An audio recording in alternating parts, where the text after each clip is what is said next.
hair can be beautiful. It's not ugly. It's not. I was stunned that she said that in this time, this amazing time.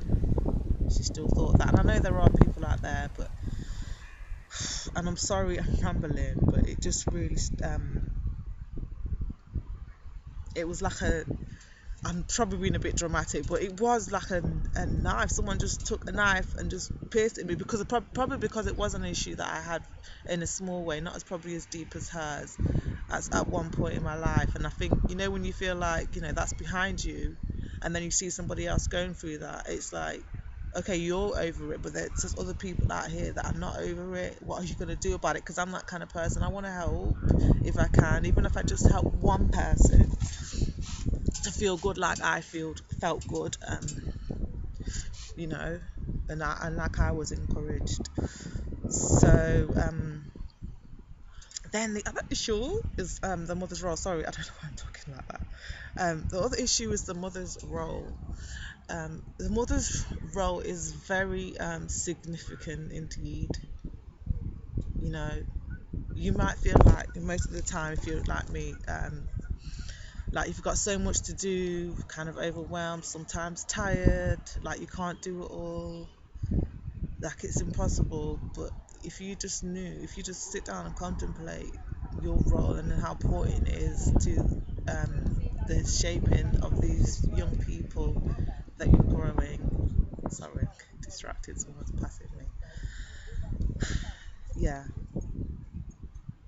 these young people that you're growing, um, your influence on them is more than I'm going through, motherhood. I'm experiencing the process right now, and when I do take the time to look at how I'm influencing my children, I am amazed, and it is beautiful and it is rewarding. I know these all sound like cliches, but take your role seriously. However you wear your hair, if you have a child or young person who is deciding or considering going natural, or is already embarked on the journey of you know loving their hair, their natural hair that grows out of their head, please, please be very careful how you choose your words. you know it might not be something you're comfortable with, which is sad to me, and I'm going to start rambling again. But it's your child's choice. Love them, because you don't know. We're shaping the future, and it's just so sad that so many people don't love who they are naturally are. They feel like they've got to spend money, which, like I said earlier, is compromising their health to be something and look like something else, and they still feel empty inside. They might say that they feel better, but like that young girl testified, she was stood there in front of me. She did look beautiful. She did look hot. She was rocking that, relaxed hair. And she, like I told her, she looks amazing every time I see her. She's just got this stunning beauty about her. But yet she still spoke of the hair that was naturally hers as ugly. I think that was my issue. Like, you can't see the hair, but it still bothers you. You can't see that natural hair. Mothers have and I'm not saying anything about the girl's mum either, please. So I don't want anyone coming after me, but I'm just saying, because it's not just the mother, but the mother has a key role. There's the media too, but mothers, empower your daughters, because they're going to be women, and those women might be women of influence, and those women might shape the world, and you have the opportunity, you have power in your hands to shape the world by just pouring love into your daughter, not just around her hair, but around who she is, how she behaves, how she looks, apart from her hair. her gifts, her talents, tell her that she's strong. These things, the times that my mum told me that I was strong, I still remember them now in moments of weakness, moments that I feel afraid to go forward in things that I want to do. I am strong. I am beautiful. All the things that she told me I was, all the things my dad told me I was. But your mum, as a girl, you need to hear your mum say those things, and you think that your child will forget, but your child won't forget. You know, there are things, let me share, not to upset anyone, but there are things that my mum said to me, and I understand my mum was going through certain things, but I still remember them now. Even though she said a lot of really good things, there are things that she said to me that it took me a long time to work through around my hair. And it's a shame that all that time is wasted because of some no non-choice words around my hair. So we just, as mothers, take your role very seriously. Um, then the other issue for me was like around the politics of hair. Like our hair, I always say this lately at the moment, it's just on my tongue and on my heart. Our hair is so over politicized. I think the reason why it's on my heart is because I've just loosed out my hair. My hair, I was carrying locks as a Rastafari empress since 1998, if I'm not wrong. And I still carry Rastafari in my heart all the time. That is my strongest foundation. That taught me. I don't want to go off, but yeah, the way I live, everything that I do is the center of it is Rastafari. It guides me and keeps me, and that's what I love.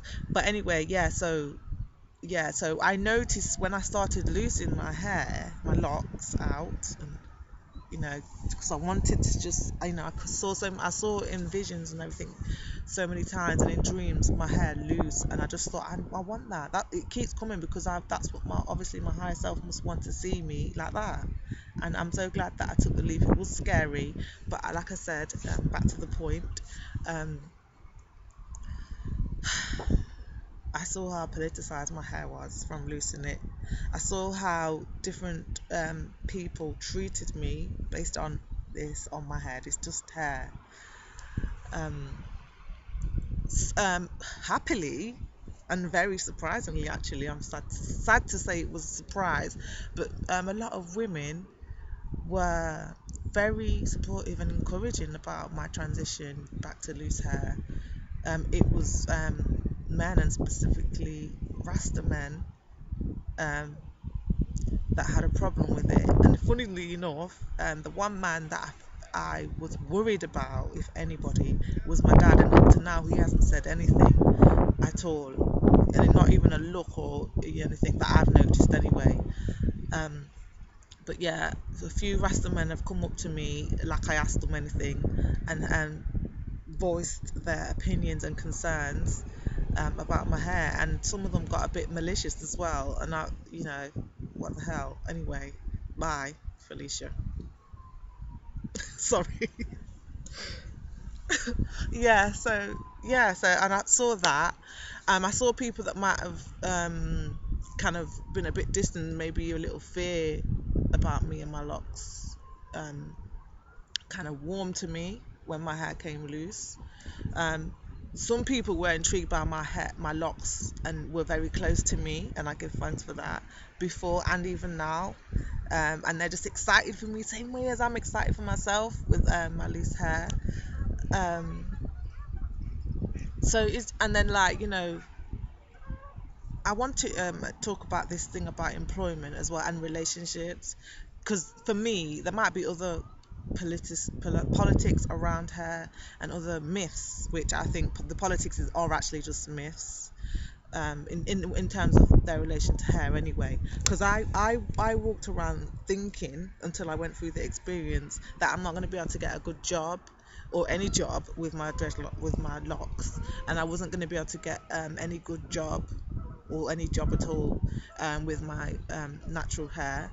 I walked around thinking that no decent man I'm not going to be able to experience a good relationship with a decent man and experience the joy that you look for when you enter into a relationship with my locks or my natural hair. And I'm very happy to report that that's not true.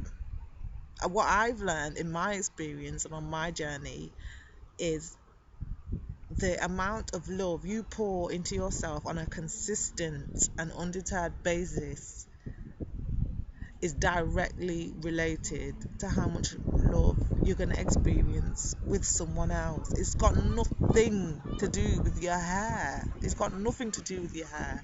So if you have relaxed your hair and you don't feel good about yourself inside, guess what? Your relationships are going to reflect that. And equally, if you have not relaxed your hair and you don't feel good about yourself, guess what? You ain't going to experience the love and joy that you're looking for either. You have to, it's inside, it's nothing to do with out here. This is just an illusion. This is not the real you. The real you is inside. Yeah, you should go and check out India Ivy. I love that song. I was listening to that song all the way through, like loosen out my locks. I Am Not My Hair, it's called, with Akon.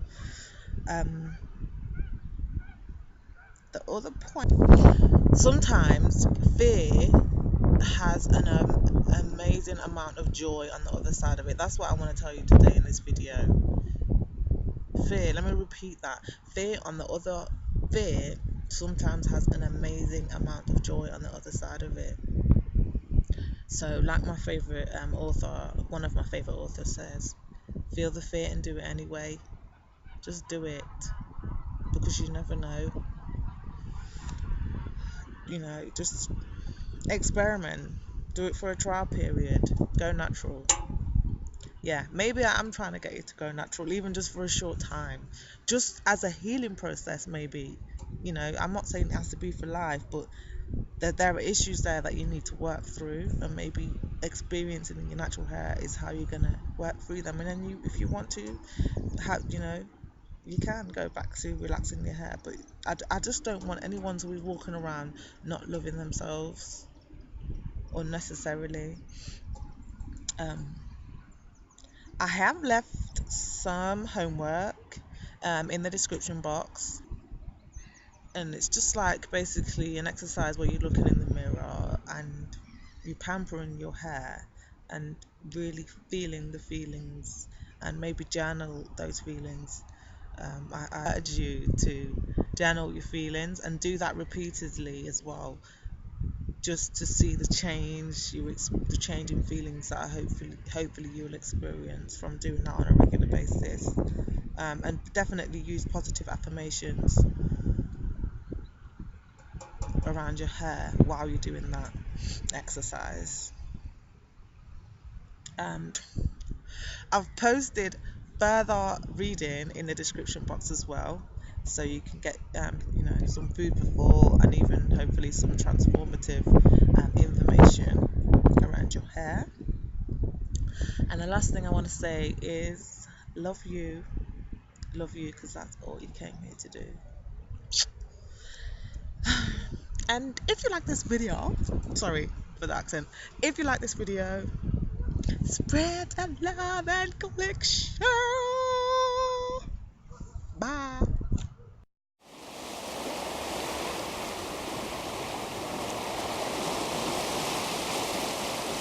I strongly urge you to. I've posted further reading in